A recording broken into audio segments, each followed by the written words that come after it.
اتنا پختہ وعدہ.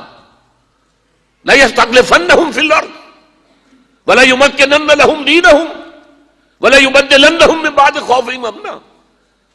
اس کے بعد بھی اگر انسان کمر نہ کسے، محنت نہ کرے، جد و جہد نہ کرے، وَمَن كَفَرَ بَعْدَ ذَلِكَ فَأُولَٰئِكَ هُمُ الْفَاسِقُونَ.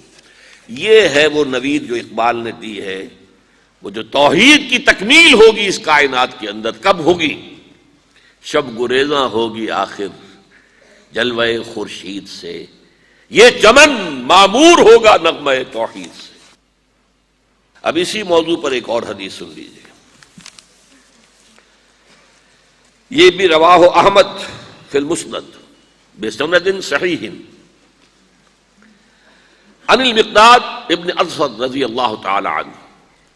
حضرت مقداد سے مروی ہے انہ سمع رسول اللہ صلی اللہ علیہ وسلم کہ انہوں نے سنا اللہ کے رسول صلی اللہ علیہ وسلم کو یہ فرماتے ہوئے، لا انہ سمع رسول اللہ صلی اللہ علیہ وسلم کہ انہوں نے حضور کو یہ فرماتے سنا، لا یبقى علی ظاہر الارض بیت بدر ولا وبر، نہیں باقی رہے گا روئے ارضی کے اوپر کوئی گھر اینٹ گارے کا بنا ہوا یا کوئی کمبلوں کے خیموں کی شکل میں بنا ہوا، الا ادخلہ اللہ کلمۃ الاسلام، مگر یہ کہ اللہ اس میں کلمہ اسلام کو داخل کر دے گا.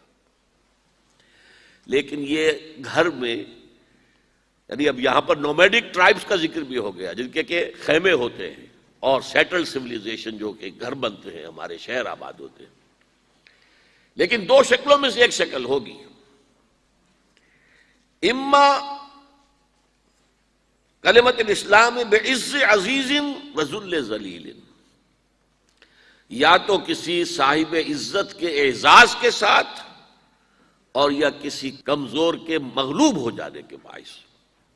یعنی یا تو کوئی شخص اسلام لے آئے گا، اس کے گھر یا خیمے میں اسلام داخل ہوگا، اس کو بھی عزت نصیب ہوگی. وَلِلَّهِ الْعِزَّةُ وَلِرَسُولِهِ وَلِلْمُؤْمِنِينَ، عزت تو اللہ کے لیے ہے، اس کے رسول کے لیے اور اہل ایمان کے لیے. یا پھر وہ مغلوب ہوگا، یؤتُ الْجِزْیَۃَ عَنْ یَدٍ وَهُمْ صَاغِرُونَ، ہاتھ سے جزیہ دے گا، چھوٹا بن کر رہے گا، چاہے وہ اسلام نہ لائے جزیہ دینا پڑے گا اسے، ذمہ بن کر رہنا پڑے گا اسے. تو یہ ہے ذل ذلیل، بعز عزیز وذل ذلیل.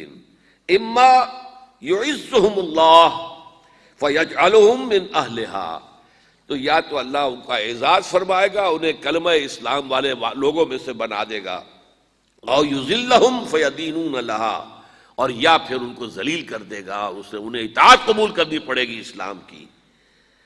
فقلت، اب اس پر جو حضرت مقداد کہتے ہیں میں نے اپنے دل میں کہا، جو حضور کا جب یہ قول میں نے سنا، فیکون الدین کلہ للہ، یہ جو سورہ انفال میں الفاظ آئے ہیں قاتلوہم حتی لا تکون فتنۃ ویکون الدین کلہ للہ، جب ایسا ہوگا تب وہ صورت ہو جائے گی جو سورہ انفال میں کہی گئی ہے، دین کل کا کل اللہ کے لیے ہو جائے گا، مطاع مطلق اللہ ہوگا، حاکم مطلق اللہ ہوگا، اور اسی کے قوانین، اسی کے فرامین کے تحت دنیا کا نظام چل رہا ہے. جیسے کہ عیسائیوں کی لارڈس پریئر کے اندر ہے، اور یہ ظاہر بات ہے کہ آخر حضرت مسیح بھی تو نبی تھے نا، تو نبوت کے، توحید کے وہ سارے آثار وہاں موجود ہیں، تحریفیں ہوئی ہیں، لیکن یہ مطلب تو نہیں کہ اس میں سے حق بالکل نکل گیا. ان کی لارڈس پریئر جو ہماری سورہ فاتحہ کی طرح ہے، Thy kingdom come, Thy will be done on earth as it is in heavens. اے رب تیری حکومت آئے اور تیری مرضی جیسے آسمانوں میں پوری ہو رہی ہے زمین پر بھی پوری ہو. پوری کائنات میں تیرا حکم چل رہا ہے، سورج تیرے حکم کے مطابق گردش میں ہے، چاند تیرے حکم کے مطابق گردش میں ہے، تمام آسمانوں میں تیرا حکم جاری و ساری ہے. یہ زمین میں بغاوت ہے.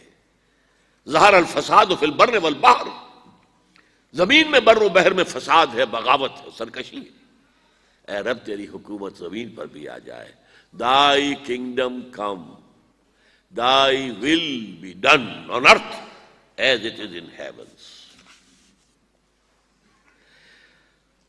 اس کا نتیجہ اب میں کیا نکال رہا ہوں، یہ ساری دینی بحث تھی۔ قیامت سے قبل اسلام کا عالمی غلبہ، دین حق کا عالمی غلبہ، یعنی عالمی سطح پر خلافت علی منہاج النبوت کا قیام، یہ گلوبل ہوگا، لازمی ہوگا، حقیقی ہوگا۔ اس میں اگر کسی کو شک ہے تو مجھے اس کے ایمان میں شک ہے۔ جب قرآن کا سغرا کبرا موجود، جب احادیث صحیحہ کی یہ بات موجود، پھر بھی کوئی شک؟ یہ یقینی ہے، تقدیر مبرم میں نے کہا ہے۔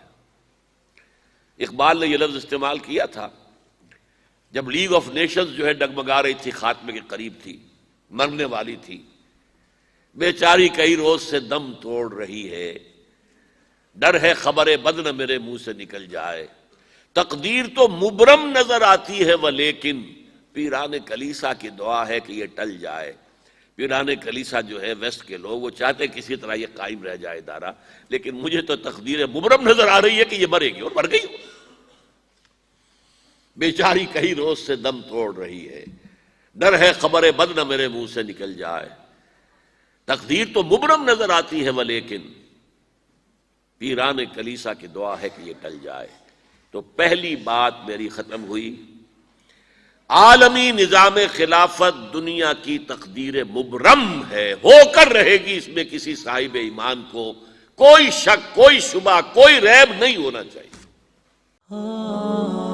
خليل بالقرآن هو إمامنا على هداية الله آمتنا، كلام ربنا هدايتنا، عطاء جبريل على رسولنا.